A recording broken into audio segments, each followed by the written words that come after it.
This is a response to Darfius, who went ahead and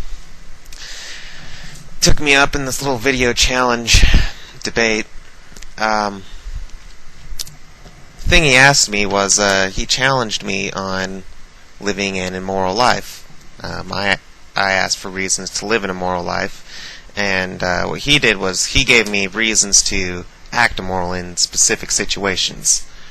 First, I want to explain why I would personally behave morally, or what we would call moral.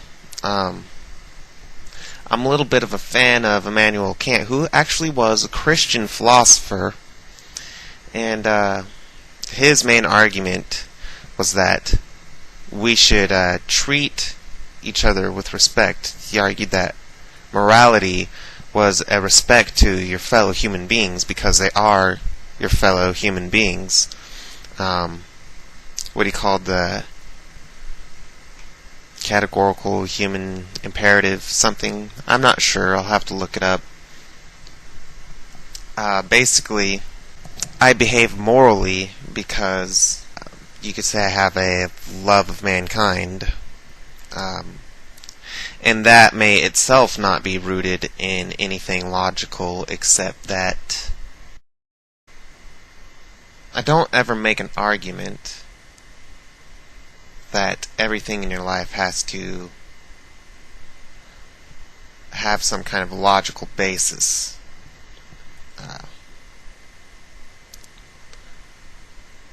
I'm not sure if that's even a possibility.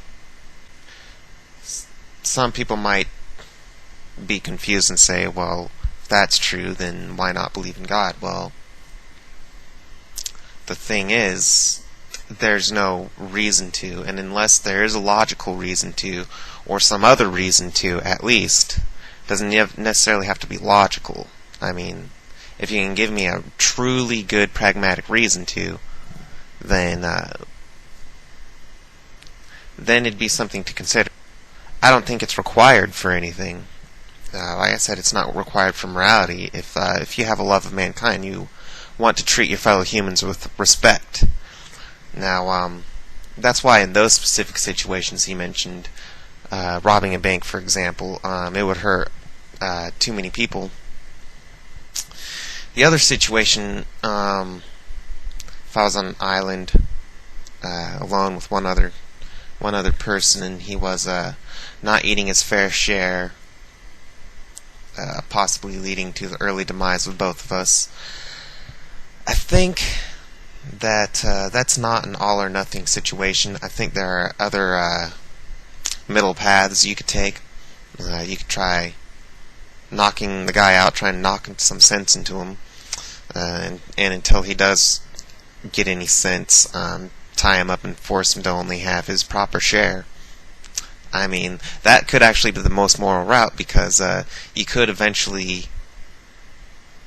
convince him to take only his share, and then you could both end up living very happily for a long time after a rocky road in the middle. Now, my challenge originally was, why should you live an immoral life? Like, why should you live predominantly immoral? And that challenge was because not everyone has the same view on morality that I do, of course. But there are always reasons to live at least not an immoral life, a predominantly immoral life, because even if someone were in those situations and they would take the more immoral route, that doesn't mean that they live their lives immorally, because there's always the chance of imprisonment or being a social outcast, those kind of things. It's not the right route to take to be immoral. So, and anyone who is immoral, a lot of times it has nothing to do with any sort of religious beliefs that they have or a lack thereof. It's a complete disregard for society, complete disregard for anything other than themselves, and complete disregard for the consequences of their own actions. Another thing you mentioned was the Harry Potter analogy. You said it failed because the Bible is marketed as fact. Now, it may be true that the companies that produce the Bible produce it as fact, but it's not widely accepted as fact. I mean, you don't find it in with the history books or anything like that, because it's not a history book. It's a collection of stories that may or may not be true. There's no evidence suggesting that there are true. You said that there's archaeological evidence that corresponds with the Bible, and basically what you're telling me is that the Bible got a few facts right, and so therefore, I mean, you're not probably actually saying so therefore it's true, but I mean, you see what I'm saying? Maybe it got a few facts right, but that doesn't make it true, because there are a lot of fictional stories, the Odyssey, the Iliad, that get a lot of facts right, but they're still just a fictional story. It's not an actual account of something that's actually happened, unless you can actually provide the evidence, say the evidence that Jesus existed at all, and the evidence that certain events that take place in the Bible actually did happen, like the enslavement of the Jews by the Egyptians.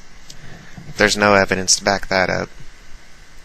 Exodus, sure, it got a few facts right, but that doesn't mean it's right. And you also made a comparison to contemporary scientists disagreeing with each other. I'm not sure what your exact words were. Contradicting each other, I think is what you said. Now, first of all, I want to point out that I don't know the Bible that well, and I'm not the kind of angry atheist, or other non-believer, non-Christian that likes to point out the contradictions in the Bible, because I know that for the most part you have to take it into context and that sort of thing. My disbelief in the Bible and Christianity doesn't stem from Bible contradictions. It stems from just a general disbelief. It's the same disbelief I have towards Islam, towards Judaism, towards various pagan religions, Wicca.